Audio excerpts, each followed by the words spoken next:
Hi, this is Andrea from andrea.com.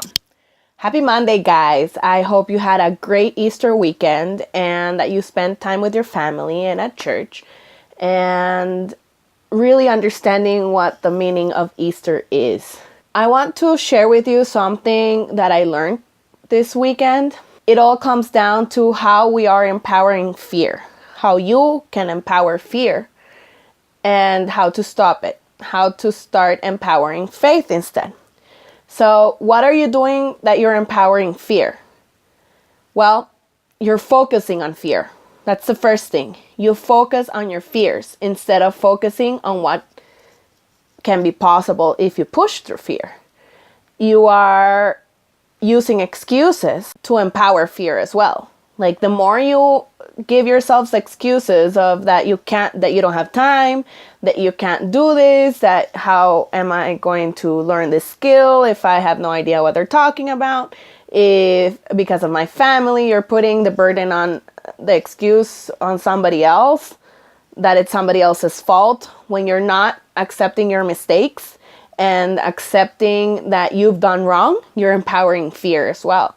You're empowering the bad things in your life, basically. So what happens when you focus on fear? What happens when you focus on your excuses? You believe them, right? The more you focus on them, the more you think about it, the more you give the thought over and over in your head, the more you're going to empower fear in your life. And what's going to happen? You're not going to do anything about it. You're going to stay paralyzed with fear. So how do we avoid this? How do we push through fear? With faith. You have to believe first in yourself, and you can believe that you can do it. You have to have faith, and you have to give power to faith instead of to fear. So you have to focus on what you're doing and what God is doing in your life instead of focusing and excusing your reality right now.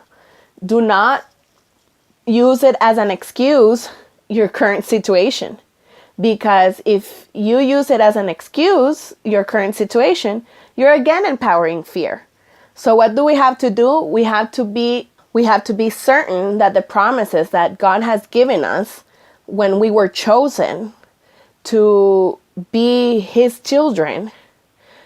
I don't know if you believe in this, okay? I don't know if you're listening to me and you think all I'm talking about is gibberish, but I'm not.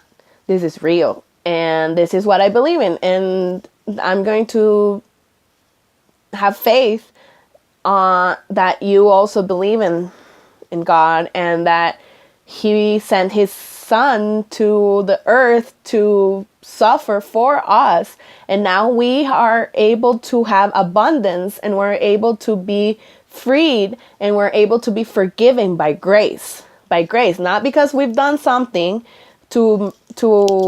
we haven't done anything to obtain it, and we haven't done anything to deserve it. It's pure grace. So what do we have to do in order to push through fear? We have to have faith. We have to have faith that we were chosen, faith that we have God to protect us, and He is working on us, and it doesn't matter what you're going through right now. That's your test, and that test is going to become your testimony. But if you're giving fear empowerment, you're empowering fear with your thoughts and with your focus. And if you're paying attention to fear, it's going to impress your soul. So don't focus on fear, focus on faith. And what will you gain by focusing on faith? You're going to change your mentality, and you're going to be successful in whatever area you want. And remember, success has a different definition for everybody, has a different definition for success. So are you empowering fear, or are you empowering faith? Think about it, guys. So if you liked what I've just shared, please share my blog. The link is above or below, and also share it on social media. If you want to register to my newsletter, I would love to have you there. and I will give you advice on marketing and also on motivation. Have an awesome day, guys. Remember to share my blog on social media and subscribe to my channel if you like what you're listening to and reading. So have an awesome day. Bye-bye, guys.